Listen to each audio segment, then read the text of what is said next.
D'abord, j'ignorais que Mayotte fut incorporée à la République française dès 1848. Ouais. Ça, j'avais jamais lu nulle part. Et deuxièmement, vous oubliez quand même tout le contexte comorien.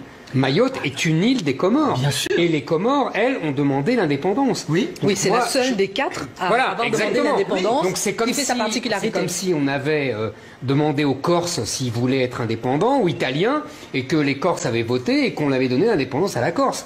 Moi, excusez-moi, mais pour moi, Mayotte, ça appartient aux Comores, et c'était une folie de Valéry Giscard d'Estaing d'avoir voulu écouter la population et d'avoir séparé les îles. D'ailleurs, on va avoir cette discussion dans une minute. Moi, je considère qu'aujourd'hui, on a écouté tout à l'heure, ils se disent 1 sur 2 est étranger. En fait, étranger, comorien. Donc en fait, les Comores sont en train de récupérer ça, c'est la lutte qui existe par la bataille démographique. Tous les problèmes d'immigration qu'on a en France, multipliés par 10, par 100, etc., vu la petitesse du territoire. Musulmane. Oui, et ok, musulmane, et en plus, la moitié de la population étrangère. Et ce que je veux dire, c'est que là, on voit les limites du en même temps macronien, on voit la vacuité du discours macronien. J'ajouterais 75% des gens qui parlent mal ou pas français. Bien sûr.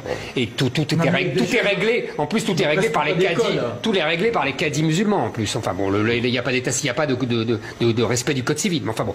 Mais c'est pas ça. Je voulais dire la vacuité du discours macronien et du en même temps. Parce qu'en vérité, les gens, ils viennent pourquoi? Ils viennent pour 2 raisons. 1, le droit du sol. Vous l'avez dit tout à l'heure avec l'idée qui n'a pas été mise au bout. Et 2, les allocations sociales qui sont évidemment beaucoup plus fortes que dans. Donc on retrouve exactement les caractéristiques de l'immigration française. Donc évidemment que les 2 solutions. Vous avez un produit intérieur brut de 771 € par habitant pour les Comores et il est de 7 900 à Mayotte. Donc voilà. Vous avez déjà le. Ouais, mais comment ne pas faire autrement? Comment ne pas faire autrement? Quelle solution? Ce que disent les Comores, ils disent Mayotte pour vous c'est pauvre, mais pour nous c'est l'Eldorado. On est d'accord. Bon, c'est la France, quoi, en clair. C'est simple, donc les solutions, elles sont simples. Si on veut être cohérent intellectuellement, mais on ne le sera pas parce que nos principes nous tuent, c'est 1, supprimer le droit du sol, 2, supprimer les allocations sociales pour les étrangers, à Mayotte et en France. Le résultat, c'est qu'on ne le fera jamais. Et donc, ça continuera et on tiendra des discours faussement durs et faussement exigeants qui, en fait, ne serviront à rien. Cher Marek Alfer, je me...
Como Molina, Vila, Viche, Seda,